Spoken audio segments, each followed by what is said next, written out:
زکوٰۃ کا اہتمام کم ہونا شروع ہو گیا. زکوٰۃ کو بوجھ سمجھا جانے لگا، ہیلے بہانے سمجھے جانے لگے ہیں. اللہ کے نبی فرماتے ہیں زکوٰۃ ادا کرو گے تو مال کے جو شرارتیں ہیں، فتنے ہیں، حادثات ہیں، مصیبتیں ہیں، اللہ سب اسے ہٹا دیں گے، دور کر دیں گے. تیسری حدیث میں اللہ کے نبی علیہ السلام فرماتے ہیں مَا نَقَصَتْ صَدَقَةٌ مِّن مَالٍ، کہ جو بھی بندہ اپنے مال میں سے صدقہ خیرات کرے، زکوٰۃ ادا کرے، مال کا جو حصہ اللہ نے متعین رکھا ہے اسے ادا کرتا ہے، تو یاد رکھو صدقے سے کبھی مال کم نہیں ہوتا. صدقے سے مال کبھی کم نہیں ہوتا. اللہ تعالیٰ یربی الصدقات، صدقات کو بڑھاتے ہیں. جیسے بچے کو پال کے، دودھ پلا کے، کھانا کھلا کے، تربیت کر کے بچے کو بڑا کرتے ہیں، اللہ صدقے کو پال کے بڑا کرتے ہیں. صدقے کے ذریعے سے مال میں برکت ہوتی ہے. اس کی کھلی دلیل اور مثال سمجھنے کے لیے کسان ایک چھوٹی سی بیج زمین میں بوتا ہے، اور ایک بیج نہیں بوتا، تھیلے تھیلے پورے کسان اپنے کھیت میں بو دیتا ہے. ایک تھیلا 4000 کا بیج کا رہا ہے، 5000 کا رہا ہے، 10000 کا رہا ہے، پورا تھیلا خریدا، لے جا کے بزنس کرنے والا تاجر 4 لاکھ، 10 لاکھ، 25 لاکھ کا انویسٹ کر رہا ہے. ایک ملکی کو تیار کرنے کے لیے 10 لاکھ روپے وہ ڈیکوریشن کرنے کے لیے، فرنیچر کے لیے لگا رہا ہے. کوئی دیکھے گا تو اسے احمق نہیں کہے گا، بلکہ وہ تاجر خوش ہوگا کہ آج مارکیٹ میں میری دکان کھل گئی.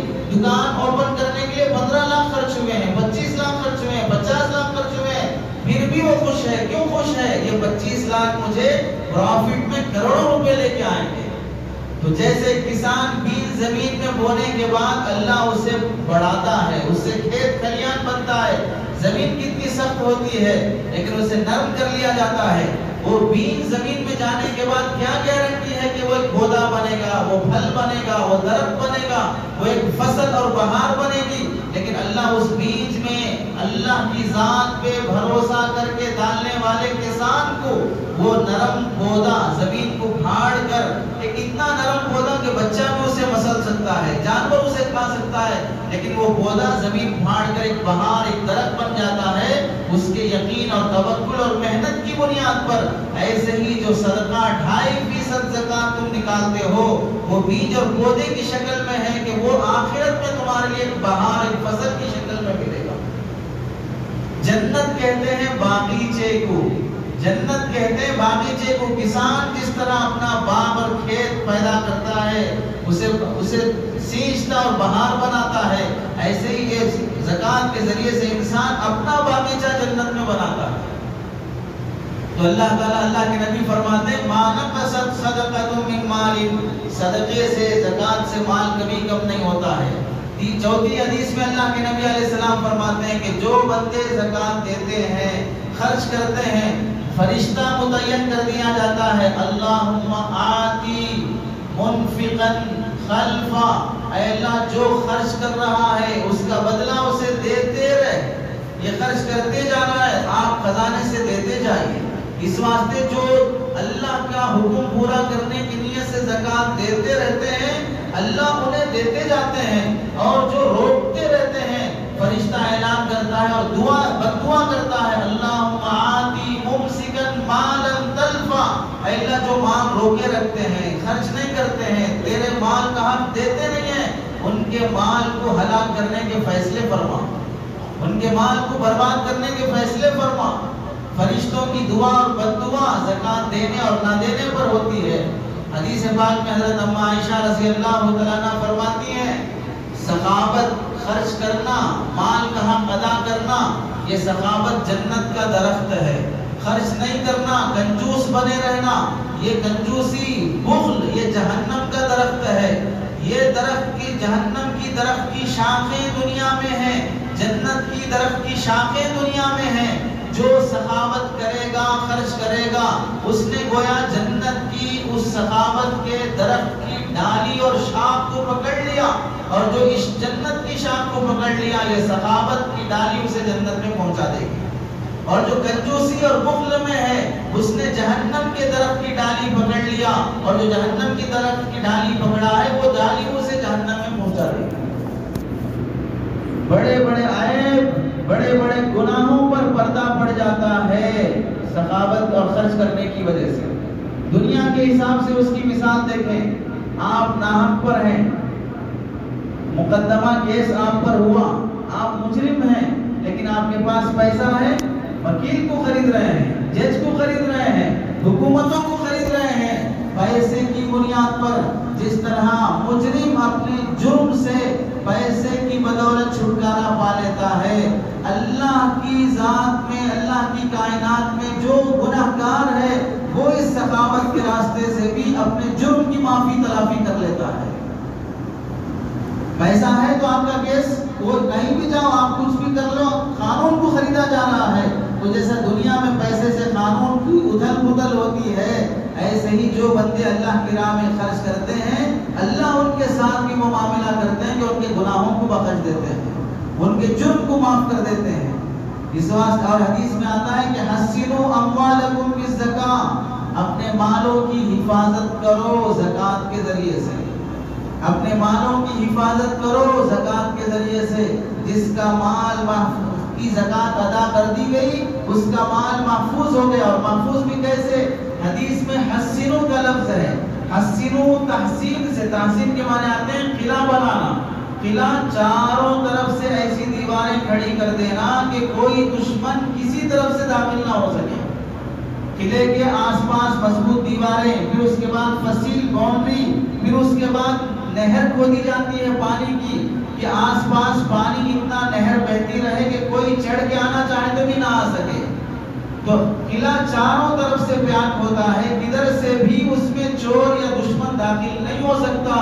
اللہ کے نبی فرماتے ہیں تم اپنے مال کو قلعے میں جیسے محفوظ ہو جاتے ہو ویسے محفوظ کرنا چاہتے ہو کہ کوئی زمینی آفت، آسمانی آفت، دشمنوں کی آفت، چوروں کی آفت، انکم ٹیکس کی آفت، جی ایس ٹی کی آفت، کوئی آفت تمہیں نہ آئے. تو تم اپنے مال کی زکوٰۃ ادا کرنے کا اہتمام کرو. جو آفتیں مجرمانہ طور پہ کی جاتی ہیں وہاں تو بندہ مستثنا ہے، اس پر اللہ تعالیٰ اپنی طرف سے اجر عطا کر دیں گے. لیکن قدرتی آفات سے بچنے کے لیے بندے کو ضروری ہے کہ وہ اپنے مال کو قلعے میں محفوظ کر دے. بینک میں جمع کر کے بندہ بے چین رہتا. ایک کارڈ مل گیا پلاسٹک کا، خوش ہے، رکھ لے کر میرے اکاؤنٹ میں پیسے ہیں. میسج آ گیا ڈیجیٹل میں، وہ دیکھ لے کے خوش ہو رہا ہے کہ میرے اکاؤنٹ میں پیسے ہیں. اکاؤنٹ میں ہیں نہیں ہیں وہ اللہ بہتر جانتے ہیں. کتنے بینکوں کا دیوالیہ نکل رہا ہے وہ بہتر جانتے ہیں. کتنے بینک ہاتھ اٹھا رہے ہیں، پیر اٹھا رہے ہیں، وہ اللہ بہتر جانتے ہیں. لیکن ایک ڈیجیٹل کارڈ تمہیں مل گیا اور ایک میسج آ رہا ہے تو خوش ہے میرے اکاؤنٹ میں پیسے ہیں، میرے اکاؤنٹ میں پیسے ہیں. جب دنیا کی بینک پر اتنا یقین بھروسہ ہے کہ وہاں ڈال کر آدمی مطمئن بیٹھا ہے گھر پہ کہ کچھ نہیں ہوگا، میرے اکاؤنٹ میں پیسے ہیں، اس سے 1000 گنا زیادہ اللہ کی بنائی ہوئی آخرت کی بینک ہے، وہاں جمع کر دو تو اللہ رب العزت فرماتے ہیں کہ آخرت میں تمہیں پورے پروفٹ کے ساتھ دیا جائے گا. جب تمہیں سخت ضرورت رہے گی نیکیوں کی، جب تمہیں سخت ضرورت رہی جنت کی، ایسے موقع پر اللہ تعالیٰ تمہارے صدقے کو محفوظ بھی کریں گے، اسے بڑھائیں گے اور آخرت میں تمہیں اس کا بدلہ بھی دیں گے. زکوٰۃ کا قرآن مجید میں اللہ تعالیٰ نے نماز کے ساتھ 32 جگہ پر ذکر کیا ہے. اقیموا الصلاۃ وآتوا الزکاۃ، نماز قائم کرو زکوٰۃ ادا کرو. اللہ کا آرڈر ہے. نماز چھوڑنے والا گنہگار ہے، گناہ کبیرہ ہے، حرام ناجائز کام کر رہا ہے. ایسے ہی زکوٰۃ نہ دینے والا گنہگار ہے، حرام کام اور ناجائز کام کر رہا ہے. نماز کا انکار کرنے والا کافر ہو جاتا ہے، زکوٰۃ کا انکار کرنے والا بھی کافر ہو جاتا ہے. نماز انکار کرنے پر، نماز کے انکار کی وجہ سے بندہ مرتد ہو جاتا ہے، زکوٰۃ کے انکار کرنے سے بھی بندہ مرتد ہو جاتا ہے. اور جو مرتد ہو جائے گا اس کا نکاح ختم ہو جاتا ہے، اسے مسلمانوں کے قبرستان میں دفن نہیں کیا جائے گا، اس کی جنازے کی نماز نہیں پڑھی جائے گی. اگر اسلامی کنٹری ہوتی تو اسے قتل کر دیا جاتا زکوٰۃ کے انکار کر دینے پر. صدیق اکبر رضی اللہ تعالیٰ عنہ کے زمانے میں اللہ کے نبی علیہ السلام دنیا سے پردہ فرمانے کے بعد بعض نو مسلم جو زکوٰۃ کا انکار کر دیے، بعض منافق جو زکوٰۃ کا انکار کر دیے. انکار یا تو زکوٰۃ نہیں دینے کا، انکار یا تو زکوٰۃ بیت المال کو نہیں دینے کا، ہم اپنے حساب سے دے لیں گے، بیت المال اسلامی حکومت کو نہیں دیں گے. صدیق اکبر رضی اللہ عنہ نے فرمایا اللہ کے نبی کے زمانے میں اگر تم جانور کو زکات میں دیتے تھے، جانور کی زکات کے ساتھ اس کے گلے میں باندھی جانے والی رسی بھی اگر نہیں دو گے، اس رسی کی خاطر بھی صدیق اکبر جہاد کرے گا، اس کی خاطر بھی جنگ کرے گا۔ زکات کے انکار پر حضرت صدیق اکبر رضی اللہ عنہ جنگ کی محاذ کھڑی فرما دی تھی کہ زکات کا انکار نہیں کیا جا سکتا۔ اللہ کے نبی علیہ السلام نے زکات نہ دینے والوں کے متعلق جو وعیدات بیان فرمائے ہیں، اور حدیث پاک میں آتا ہے معراج کے سفر جب اللہ کے نبی وہ تمثیلی مثالی مشاہدات سے گزرتے ہوئے ایک منظر یہ دیکھا کہ ایک قوم جن کے جسم پر چھیدڑے پڑے ہوئے ہیں اور وہ بدبودار گوشت اور بدبودار گھاس اور بہت ہی جہنم کا ایلوا کڑوا کسیلا پھل کھا رہے ہیں۔ حضرت جبرائیل علیہ السلام سے اللہ کے نبی نے پوچھا کہ جبرائیل یہ کون لوگ ہیں؟ تو حضرت جبرائیل نے فرمایا یہ آپ کی امت کے وہ لوگ ہیں جن پر زکات فرض ہونے کے بعد بھی زکات ادا نہیں کرتے ہیں۔ معراج میں زکات نہ دینے والوں کا عذاب دیکھ کر امت کو بیان فرما دیا کہ زکات ادا نہ کرنے والوں کو یہ عذاب دیا جائے گا۔ اور ایک حدیث میں اللہ کے نبی نے فرمایا زکات نہ دینے والا یہودی اور عیسائی کی طرح ہے، مال کی زکات نہ دینے والا، اپنی زمینوں کی پیداوار کی زکات ادا نہ کرنے والا وہ مجوسی کی طرح ہے، اور جو دونوں نہیں ادا کرتا ہے اس پر اللہ اور اس کے رسول کی لعنت برستی ہے۔ زکات ادا نہ کرنے پر اللہ کے نبی علیہ السلام نے فرمایا ما منع قوم من الزکات الا خلهم اللہ بالسنین، کہ جو بھی قوم زکات ادا نہیں کرتی ہے اللہ اس قوم کو قحط سالی سے عذاب میں مبتلا کر دیتے ہیں۔ قحط سالی بارش نہیں برسنا یا ٹائم پہ نہیں برسنا، زیادہ برسنا، مہنگائی بڑھ جانا، ظالم حکومتوں کا تسلط ہو جانا، یہ سب قحط سالی میں ہو جاتا ہے کہ معمولی چیزوں کا ریٹ آسمانوں کو چھو رہا ہے، انسانوں کی کھانے کی غذائیں مہنگی ہوتی جا رہی ہیں، ان ٹائم بارش یا بہت طوفان کی شکل میں بارش یا قحط سالی، سوکھاپن، خوشحالی، خشکحالی ہوتی جا رہی ہے۔ یہ سب کیوں ہو رہا ہے؟ زکات ادا نہ کرنے کی وجہ سے۔ جو قوم زکات ادا نہیں کرتی ہے اللہ رب العزت اسے حالات، حوادثات، مصیبتوں میں مبتلا کر دیتے ہیں۔ گھر میں اگر زکات ادا کرنا واجب ہو گیا پھر بھی ادا نہیں کی جا رہی ہے تو اللہ اس قوم کو بیماریوں میں، مصیبتوں میں، حادثات میں مبتلا کر دیتے ہیں۔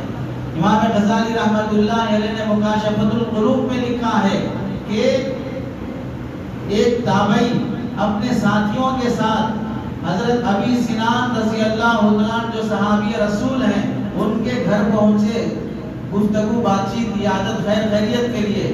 حضرت ابی سنان رضی اللہ عنہ نے فرمایا ہمارے پڑوس میں ایک مسلمان کا انتقال ہو گیا، اس کی عیادت کو، اس کی تعزیت کو جاتے ہیں۔ جب وہ لوگ تعزیت کو پہنچے تو وہاں پر انہوں نے دیکھا کہ وہ بیچارہ جو انتقال ہو گیا اس کا بھائی بہت رو رہا ہے، بہت پریشان ہو رہا ہے۔ انہوں نے تسلی دی، دلاسا دیا کہ سب کو مرنا ہے، دنیا میں کس کو رہنا ہے، آج جس طرح دنیا سے لوگ جا رہے ہیں ایک ایک بات دیگر سب کو جانا ہے۔ تو وہ بھائی روتے ہوئے کہنے لگا موت کا تو مجھے بھی یقین ہے کہ مرنا سب کو ہے، مجھے موت پر رونا نہیں آ رہا ہے، اپنے بھائی کے عذاب پہ رونا آ رہا ہے۔ انہوں نے پوچھا تجھے کیسے معلوم کہ اسے عذاب ہو رہا ہے؟ اس نے سنایا جب دفن کر کے سب لوگ چلے گئے میں وہیں بیٹھا رہا قبرستان میں قبر کے پاس، تو قبر سے آوازیں آنے لگی کہ مجھے سب نے تنہا چھوڑ دیا، مجھے میری جہنم کی آگ سے بچاؤ، مجھے دوزخ کی آگ سے بچاؤ، قبر کے عذاب سے بچاؤ۔ یہ آوازیں جب میں نے سنی تو بے چین ہو کر میں نے قبر کھودنا شروع کیا تو دیکھا اس کے گلے میں آگ کا توق اور پھندا پڑا ہے، اس کی قبر پوری آگ سے بھر گئی ہے۔ مجھ سے رہا نہیں گیا، میں جلدی سے آگے بڑھ کر وہ پھندا جو اس کے گلے میں تھا اسے نکالنے کے لیے ہاتھ بڑھایا تو میرا ہاتھ چل گیا اور مجھے دور پھینک دیا گیا۔ میں نے فوراً وہاں سے مٹی ڈال کر بھاگ آیا۔ مجھے اپنے بھائی کے عذاب پر رونا آ رہا ہے۔ جب ہم نے اس سے پوچھا کہ بھئی تمہارا ہاتھ دکھاؤ تو ہاتھ دکھا تو یہاں تک جلا ہوا تھا، بالکل کالا ہو چکا تھا۔ یہ واقعہ ان صحابی اور تابعین نے سن کر حضرت ابو ذر غفاری رضی اللہ عنہ کے پاس گئے، انہیں سنایا کہ اس طرح کا معاملہ پیش آیا، کس وجہ سے بھائی کو بلایا گیا کہ تمہارے بھائی کا جرم کیا تھا؟ وہ نمازی تھا، بڑا پابند تھا نماز کا، عبادت کا، لیکن مال کی لالچ اور حرص اتنی تھی کہ زکات ادا نہیں کرتا زکات ادا نہیں کرتا تھا۔ حضرت ابو ذر غفاری رضی اللہ تعالیٰ عنہ سے لوگوں نے پوچھا، لوگ کفر کرتے ہیں، شرک کرتے ہیں، یہودی ہیں، مجوسی ہیں، عیسائی ہیں، یہ لوگ اللہ کے بڑے باغی ہیں، ان کو اللہ قبر میں عذاب دیتے ہوئے نہیں دکھاتا، مسلمان اللہ کو ماننے والا زکات ادا نہیں کیا تو قبر کا عذاب بھی ہو رہا ہے اور وہ عذاب دکھایا بھی جا رہا ہے۔ بڑے بڑے جرم مجرموں کو یہ عذاب کو نہیں دکھا رہے اللہ تعالیٰ، شرک کرنے والے مشرکوں کا عذاب نہیں دکھا رہے، کفر کرنے والے کافروں کا اللہ عذاب نہیں دکھا رہے، زکات نہیں دینے والوں کا عذاب کیوں دکھا دیے؟ حضرت ابو ذر رضی اللہ عنہ نے فرمایا کہ ان لوگوں کو تو پرماننٹ جہنم ہے، اسے دکھانے کی ضرورت نہیں ہے، مسلمانوں کو یہ عذاب اس واسطے دکھا دیتے ہیں تاکہ ٹائم سے پہلے توبہ کر لیں، تاکہ انہیں توبہ کا موقع مل جائے کہ ایسا منظر ہمارے بڑوں نے دیکھا اور انہوں نے ہمیں سنایا، جسے عقل ہے وہ مانے گا اور اپنے گناہ سے اور اپنے جرم سے توبہ کرے گا۔ زکات ادا نہ کرنے پر اللہ کی طرف سے دوزخ کا عذاب، آخرت کا عذاب۔ اسماء بنت یزید رضی اللہ تعالیٰ عنہ اللہ کے نبی علیہ السلام کے پاس اپنی خالہ کے ساتھ آتی ہیں، ان کے ہاتھ میں سونے کے کنگن ہیں۔ اللہ کے نبی نے پوچھا، یہ سونے کے کنگن جو پہنی ہو اس کی زکات دیتی ہو؟ دونوں نے کہا نہیں، اس کی زکات ادا نہیں کرتی ہوں۔ تو اللہ کے نبی علیہ السلام نے فرمایا کہ تم جہنم کے آگ کے کنگن پہننے کے لیے تیار ہو؟ جہنم میں آگ کے کنگن پہننے کے لیے تیار ہو؟ ان سونے چاندی کا زکات ادا کیا کرو۔ پتا چلا زکات ادا نہ کرنے پر اللہ کے نبی جو رحمت للعالمین ہیں وہ بھی آپ علیہ السلام زکات کی دھمکی دیتے ہیں کہ زکات نہیں دو گے تو جہنم میں جلایا جائے گا۔ ایک حدیث میں اللہ کے نبی علیہ السلام نے فرمایا، بندہ جو مال اٹھا کے رکھتا ہے، جمع کر کے رکھتا ہے، قرآن مجید میں تو ہے وَيْلٌ لِكُلِّ ہُمَزَةٍ، ہلاکت اور بربادی ہے اس کے لیے جو طنز طانے کرتے ہیں۔ الذی جمع مالہ وعددہ، جو مال جمع کرتا ہے، گنتے رہتا ہے کتنا ہے کتنا ہے کتنا ہے، حق ادا نہیں کرتا، ایسے لوگوں کو اللہ تعالیٰ فرماتے ہیں کہ انہیں جہنم کی آگ میں ایسے دبایا جائے گا۔ دنیا کی آگ انسان کے جسم کو لگنے کے بعد وہ دل تک پہنچنے سے پہلے ہی انسان کی موت ہو جاتی ہے۔ دل ہارٹ جب تک چلتا رہے گا موت نہیں آئے گی۔ آگ لگنے کے بعد دل تک آگ نہیں پہنچی، پورا جسم نہیں جلا، اندر کی چمڑی نہیں جلی، اندر کا گوشت، ہڈیاں نہیں جلی، ہڈیوں کے اندر دل ہے وہ دل نہیں جلا، پھر بھی انسان مر جاتا ہے۔ لیکن آخرت کی آگ ایسی ہے وہ انسان کی باڈی کے چمڑے کو جلائے گی، گوشت کو جلائے گی، ہڈیوں کو جلائے گی، دل کو جلائے گی، پھر بھی موت نہیں آئے گی، پھر بھی موت نہیں آئے گی۔ کیوں نہیں آئے گی؟ انسان یہاں جلنے کے بعد مر گیا، جیسے ہی روح نکل گئی تکلیف ختم۔ اب باڈی جلتی بھی رہے اسے کچھ تکلیف نہیں ہوگا، لیکن آخرت میں دل تک آگ پہنچتی رہے گی لیکن موت نہیں آئے گی۔ تو مطلب یہ ہے گوشت جلنے کی تکلیف، ہڈیاں جلنے کی تکلیف، رگ رگ جلنے کی تکلیف زکات نہ دینے والے کو محسوس ہوگی، وہ درد محسوس ہوگا، اسے عذاب سے موت نہیں آئے گی، وہ عذاب میں ہی مبتلا رہے گا۔ زکات نہ دینے والوں کے بارے میں حدیث میں اللہ کے نبی نے فرمایا، اس مال کو کل اژدہا سام بنایا جائے گا، بہت سخت زہریلا، اور اس کے گلے میں پہنا دیا جائے گا، جہنم میں سام اسے ڈستا رہے گا اور کہے گا انا کنزک وانا مالک، میں تیرا مال ہوں، میں تیرا خزانہ ہوں جو تو مجھے جمع کر کے رکھتا تھا اور اس کی زکات ادا نہیں کرتا تھا۔ حدیث میں آپ علیہ السلام نے فرمایا حسنوا اموالکم بالزکاۃ، زکات ادا کر کے اپنے مالوں کی حفاظت کرو، حادثات بلاؤں سے مال محفوظ رہے گا۔ حضرت شیخ الحدیث زکریا صاحب رحمۃ اللہ علیہ نے اپنی کتاب آپ بیتی میں اپنے والد حضرت یحییٰ صاحب رحمۃ اللہ علیہ کے حوالے سے لکھا ہے، انگریز کے زمانے میں سہارنپور کے علاقے میں بعض انگریزوں نے اپنی ملکیاں دکانوں کے لیے بزنس کی ملکیاں بنا کے رکھی تھی، مسلمان وہاں پر ملازمت اور نوکری کرتے تھے۔ ایک بار اتفاق سے ایسا ہوا کہ اس پوری ملکیوں کی دکانوں کی لائن میں آگ لگ گئی، پوری ملکیاں جلنا شروع ہو گئی۔ ایک انگریز کا نوکر بھاگا اس انگریز کے پاس پہنچا اور کہا کہ آپ کی جو 4-5 ملکیاں ہیں سب کو آگ لگ گئی، سب جل گئے۔ انگریز سن کر مطمئن بیٹھا ہے، پریشان نہیں ہو رہا ہے۔ اس نے تعجب سے پوچھا آگ لگی، میری ملکیاں جل گئی، ایسا تو نہیں ہو سکتا، کون انگریز جو اسلام کو نہیں مانتا ہے وہ مسلمان نہیں ہے. اب وہ نوکر کہہ رہا ہے کہ نہیں صاحب میں دیکھ کے آ رہا ہوں آگ لگ رہی ہے جل رہا ہے, تو کہ نہیں ایسا تو نہیں ہو سکتا, میرے ملکیوں کو آگ لگی ہو ایسا تو نہیں ہو سکتا. بعد میں جب تحقیق کی گئی دیکھا تو آگ تو لگی, ملکیاں جلی, لیکن اس انگریز کی ملکیاں محفوظ رہ گئی, اس کی ملکیاں محفوظ ہیں. تو اب یہ تعجب سے لوگوں نے جب اس انگریز عیسائی سے پوچھے تو وہ کہنے لگا میں ہر سال اپنی تجارت کی زکات مسلمانوں کی طرح نکالتا ہوں. میں مسلمان نہیں ہوں لیکن مسلمانوں کی طرح اپنے مال کی زکات ادا کرتا ہوں, اور ان کے نبی کی بات پر مجھے یقین ہے کہ ان کے نبی نے کہا کہ اپنے مالوں کی حفاظت کرو زکات کے ذریعے سے, اور میں پابندی سے نکالتا ہوں, تو میرے ملکی کو آگ کیسے لگ سکتی ہے. حضرت شیخ الحدیث زکریا صاحب رحمۃ اللہ علیہ لکھتے ہیں کہ ایک انگریز عیسائی کو اللہ کے نبی کی حدیث پر اتنا یقین ہے کہ زکات دینے سے مال محفوظ رہتا ہے, اور وہ یہ اطمینان سے بیٹھا ہے اور اللہ اس کے مال کی حفاظت کر رہے ہیں, تو بتاؤ مسلمان پابندی سے زکات ادا کرے گا تو اس کے مال کی اللہ کتنی حفاظت کرے گا. اسے کتنا اپنے نبی کی حدیث پر یقین ہونا چاہیے. اس واسطے زکات کے فائدے بھی ہیں, زکات نہ دینے کے نقصانات بہت ہیں, عذابات بہت ہیں. جس کو اللہ تعالیٰ نے نصاب کے بقدر مال کا مالک بنایا ہے وہ طے کر لے کہ زکات بہر صورت ادا کیا جائے گا. زکات ادا کرنے میں ہرگز کوتاہی نہ کرے. کوتاہی کیا ہوتی ہے؟ حساب کر کے زکات ادا نہیں کرتے ہیں, اندازے سے زکات دے دیتے ہیں. میرے مال دکان میں اتنا مال ہوگا, میرے شو روم میں اتنا مال ہوگا, میرے کارخانے میں اتنا مال ہوگا, اندازے سے زکات دے دیتے ہیں. ہر سال 10,000 دے دیتا ہوں, اندازے سے زکات ادا نہیں کی جاتی. حساب کر کر کے پورا ایک ایک پائی کا زکات ادا کرنا ضروری ہے. اندازے سے تم زائد بھی دے لیتے ہو لیکن پھر بھی گناہ میں رہو گے. وجہ یہ ہے کہ اندازہ کبھی غلط بھی ہو سکتا ہے, اور غلطی میں 2-4 روپے بھی تمہارے زکات کے ذمہ باقی رہ گئے تو اس کا بھی حساب ہوگا. اس واسطے زکات حساب کر کے ادا کی جائے. اور جس آج موجودہ زمانے میں سونے کا نصاب جس کے پاس 8 تولے 7 گرام 480 ملی گرام سونا ہے اس پر زکات فرض ہے. جس کے پاس 61 تولہ 2 گرام 360 ملی گرام چاندی ہے اس پر زکات فرض ہے. جس کے پاس 40 سے 45 ہزار کے پاس کیش رکھا ہے, 1 سال گزر گیا, اس پر زکات فرض ہے.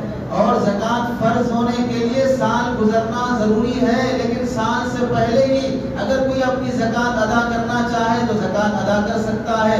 زکات ادا کرنے میں اس بات کا لحاظ رکھے کہ صحیح جگہ پر زکات ادا کی جائے. جہاں زکات خرچ کرنا ہے کس کو دینا ہے کس کو نہیں دینا ہے یہ اللہ کے نبی نے نہیں بتایا, یہ اللہ نے بتایا. مصارف اللہ نے متعین کیے ہیں. بندوں کو بھی حق نہیں دیا کہ تم زکات دو, جس کو دینا چاہے دے لو. نہیں, جہاں اللہ دینے کے لیے بولے وہیں پر دینا ہوگا.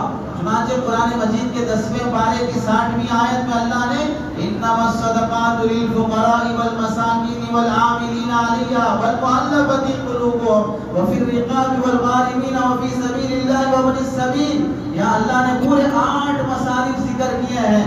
صدقات انما عربی گرامر کے لحاظ سے حصر کے لیے آتا ہے, صرف اور صرف انہی 8 لوگوں کو زکات دی جائے گی, اس کے علاوہ نہیں. اللہ کے نبی زکات تقسیم کر رہے ہیں, ایک صحابی آئے اور کہنے لگے یا رسول اللہ مجھے بھی دیجیے. اللہ کے نبی علیہ السلام نے فرمایا زکات کس کو دینا ہے اس کا اختیار اللہ نے مجھے بھی نہیں دیا. اللہ نے خود بیان کر دیا وہ 8 شخصیات جس کو دینا ہے. اگر فَإِن كُنْتَ مِن تِلْكَ الْأَجْزَاءِ فَأَعْطَيْتُكَ, اگر تم ان 8 میں سے ایک ہو تو میں تمہیں زکات دے دوں گا. تم فقیر ہو, تم مسکین ہو, تم مسافر ہو, تم مقروض ہو, تم غلام ہو, تمہیں آزادی ملنی ہے, تو یہ 8 مصارف میں سے ہو تو میں تمہیں دے دوں گا. تو اللہ نے خود متعین کیا ہے کس کو دینا ہے کس کو نہیں دینا ہے. فقہ کی کتاب ہے تبیین الحقائق, اس میں لکھا ہے کہ اگر کوئی زکات دیتا ہے کس کو دینا کس کو نہیں دینا تحقیق نہیں کرتا, جو آیا مانگنے کے لیے دے دیتا ہے. اگر صحیح جگہ پر نہیں جاتی ہے وہ زکات تو اس کی زکات ادا نہیں ہوگی. اسے زکات ادا نہ کرنے کا گناہ اس کے ذمہ ایسے ہی باقی رہے گا. نماز پڑھنے سے پہلے ٹائم دیکھ لو, کپڑے پاک ہے نہیں دیکھ لو, جگہ پاک ہے نہیں دیکھ لو, قبلہ سیدھا ہے نہیں دیکھ لو، یہ سب نماز کے شرائط میں سے ہیں۔ وضو کیے نہیں کیے، شرط ہے نماز کے لیے وضو کرنا، کپڑے پاک ہونا، جگہ پاک ہونا۔ ایسے ہی زکوٰۃ ادا ہونے کے لیے شرط ہے، کہاں خرچ کرتے ہو، کس کو دیکھتے ہو، یہ دیکھ کر دینا۔ دل رکھنے کے لیے نہیں دی جاتی ہے زکوٰۃ، یہ بھی آ کے مانگا دے دو، یہ بھی آ کے مانگا دے دو، اس کو نہیں دیے تو کیا سمجھتے ہو، اس کو نہیں دیے تو کیا سمجھتے ہو، انہیں کیا بول لیتا ہے، انہیں کیا سمجھ جائے گا۔ یہ ایسی چیز نہیں ہے دل رکھنے کے لیے دی جا رہی ہو۔ صحیح حقدار کے پاس زکوٰۃ پہنچنی چاہیے۔ تحقیق کیے، معلوم کیے، اس کے بعد بھی اگر ہمیں غلط جگہ پر زکوٰۃ پہنچ گئی تو بھی ہماری زکوٰۃ ادا ہو جائے گی۔ ہمارے ذمہ جتنا کام تھا تحقیق کرنا وہ ہم کر چکے، بعد میں اگر پتہ چلتا ہے کہ نہیں غلط جگہ چلی گئی تو اس سے فرق نہیں پڑے گا۔ بنی اسرائیل کا واقعہ اللہ کے نبی علیہ السلام نے سنایا۔ ایک بندہ زکوٰۃ لے کر رات کے اندھیرے میں نکلا غریب کو دینے کے لیے، لیکن وہ دے دیا کسی مالدار شخص کو۔ صبح تذکرہ ہوا کہ وہ رات زکوٰۃ کے پیسے مالدار کو دے دیے۔ دوسرے دن اس نے ارادہ کیا، اللہ کل تو غلط جگہ چلی گئی، آج صحیح جگہ دوں گا۔ پھر رات میں نکلا دینے کے لیے، لیکن آج جس کو دے کے آیا وہ ایک بدکار اور زناکار عورت تھی، اس کو وہاں پر زکوٰۃ دے کے آ گیا۔ اب صبح تذکرہ ہوا کہ رات جسم فروش طائفہ کو زکوٰۃ کے پیسے دے دیے۔ تیسرے دن اس بندے نے ارادہ کیا، اللہ آج کوشش کرتا ہوں صحیح آدمی کو پہنچانے کی، زکوٰۃ دے کے آیا تو ایک چور کے ہاتھ میں زکوٰۃ پہنچ گئی۔ ایک چور کو چوری کرنے کے لیے رات میں نکلا تھا، اسے غریب سمجھ کے زکوٰۃ دے کے آ گیا۔ صبح تذکرہ ہوا چور کو زکوٰۃ کے پیسے دے رہے، غریبوں کو نہیں دے رہے۔ اب اس بندے نے پہلا 3 رات کوشش کیا حقدار تک پہنچانے کے لیے، اب نہیں پہنچا، اب میں کیا کر سکتا ہوں۔ اس زمانے کے اللہ والے یا نبی کے ذریعے سے اس بندے کو یہ بشارت سنائی گئی، تیری 3 دن کی زکوٰۃ بھی قبول ہو گئی اور تجھے تگنا اجر مل گیا۔ تو نے مالدار کو زکوٰۃ دی، اس مالدار کو احساس ہوا کہ اللہ کے بندے رات کے اندھیرے میں اپنے مال کا حق ادا کر رہے ہیں، میں مالدار ہو کر زکوٰۃ نہیں دے رہا ہوں، کتنی شرم کی بات ہے۔ اس نے توبہ کی اور اپنے مال کی زکوٰۃ ادا کرنا شروع کر دیا۔ تو نے چور کو زکوٰۃ دی، اس نے سوچا جب لوگ رات کے اندھیرے میں مفت میں پیسے دے رہے ہیں تو میں چوری کر کے کیوں کماؤں، اپنی روزی روٹی چلاؤں۔ اس نے اپنی چوری سے توبہ کر لی۔ تم نے بدکار کو زکوٰۃ پہنچائی تو اس عورت نے سوچا جب لوگ میرے گھر تک پیسے پہنچا رہے ہیں تو جسم بیچ کے کیوں اپنا گزارا کروں۔ اس نے اپنی فحاشی اور بدکاری سے توبہ کر لی۔ زکوٰۃ نہیں دینے کی وجہ سے جو منظر بنی اسرائیل میں ہوا کہ لوگ اپنا جسم بیچ کر گھر کا گزارا کرتی عورتیں تھیں، آج بھی مسلمانوں کے سلم بستیوں میں، شہروں میں ایسے حالات دیکھے سنے جا رہے ہیں کہ غریب گھرانے کی مسلمان لڑکیاں دھندے پر اترتی ہیں اپنا گزارا کرنے کے لیے۔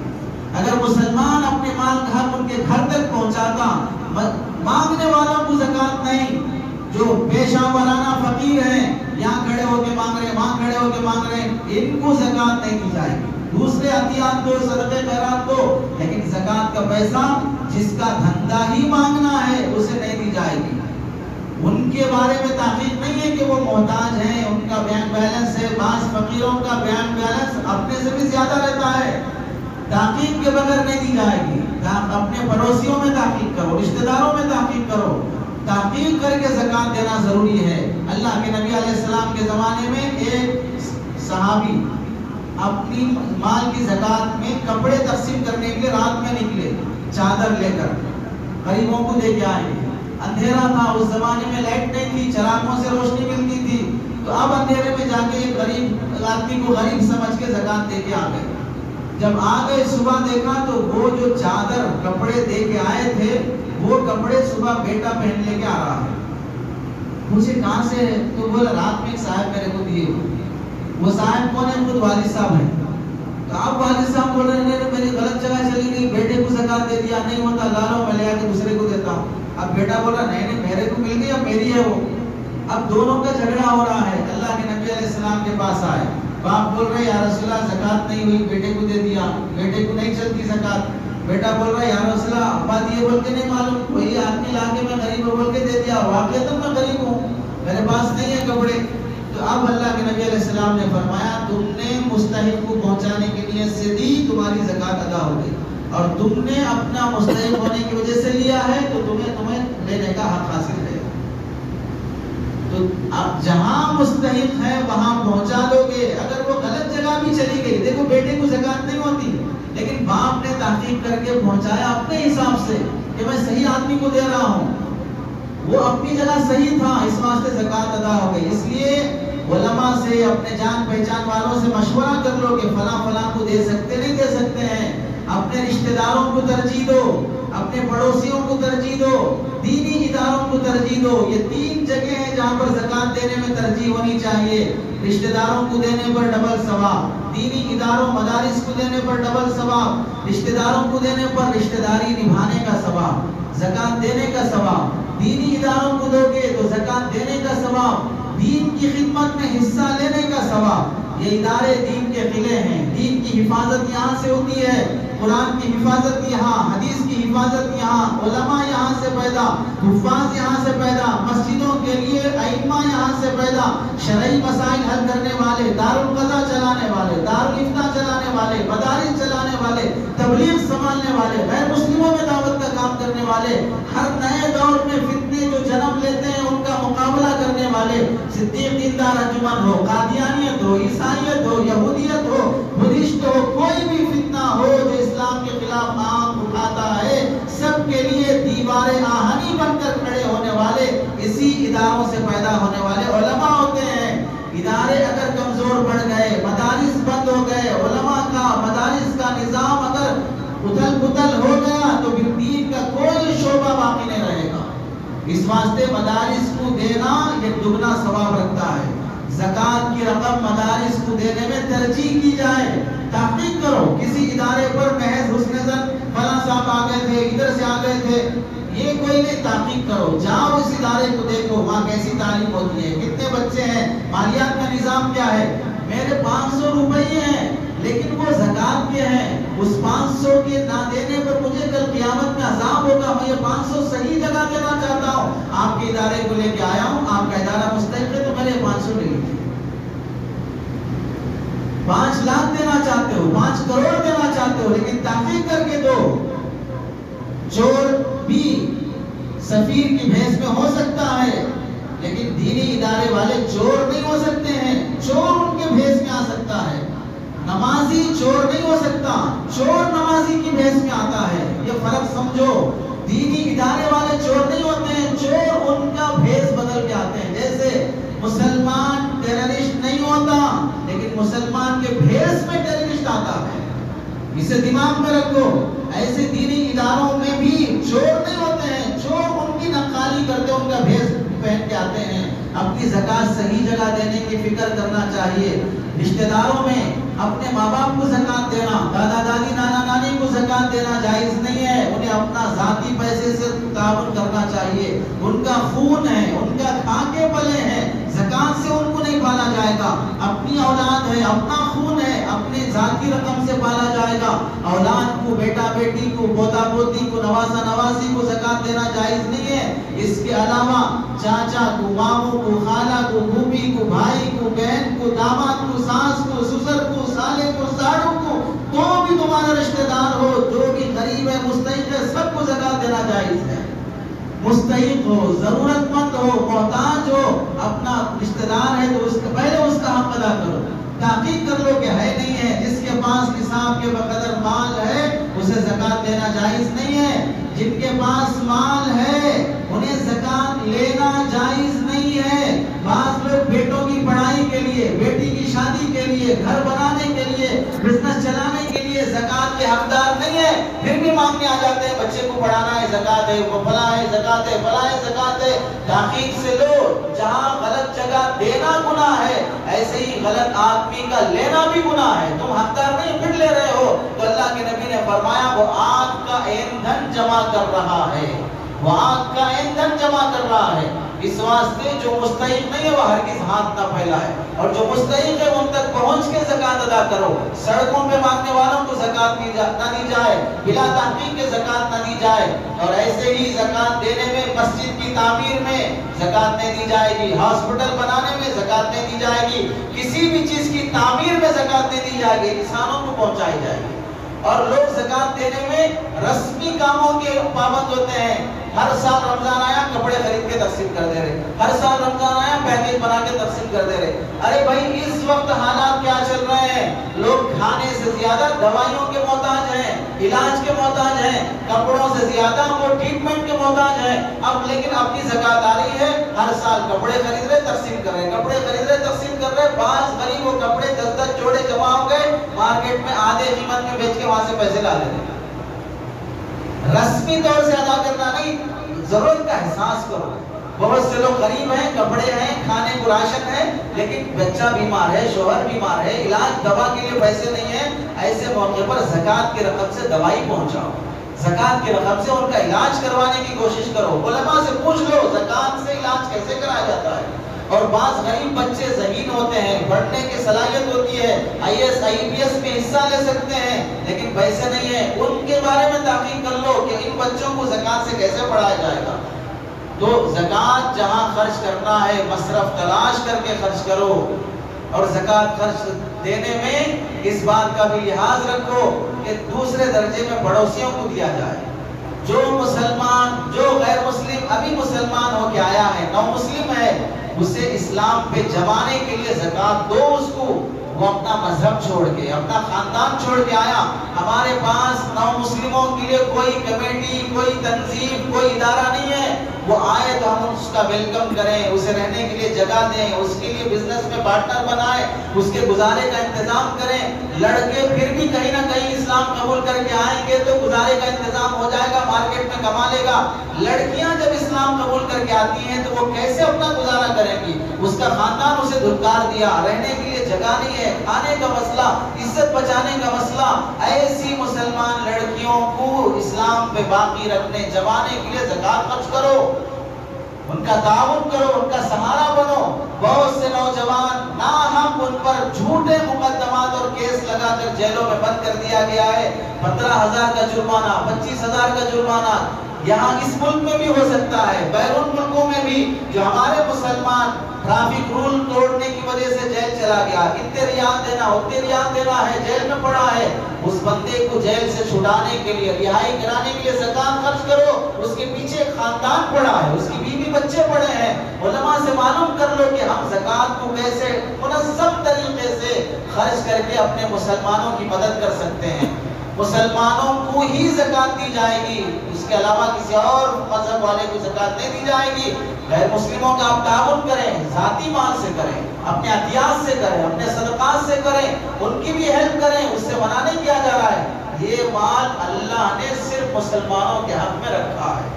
اس کے علاوہ اور بھی بہت سے زکات کے مسائل ہیں. علماء سے معلوم کر کے اپنے مال کی زکات ادا کرنے کی کوشش کریں. اللہ سے دعا ہے کہ اللہ ہم سب کو عمل کی توفیق نصیب فرمائے. آمین. وآخر دعوانا الحمدللہ رب العالمین.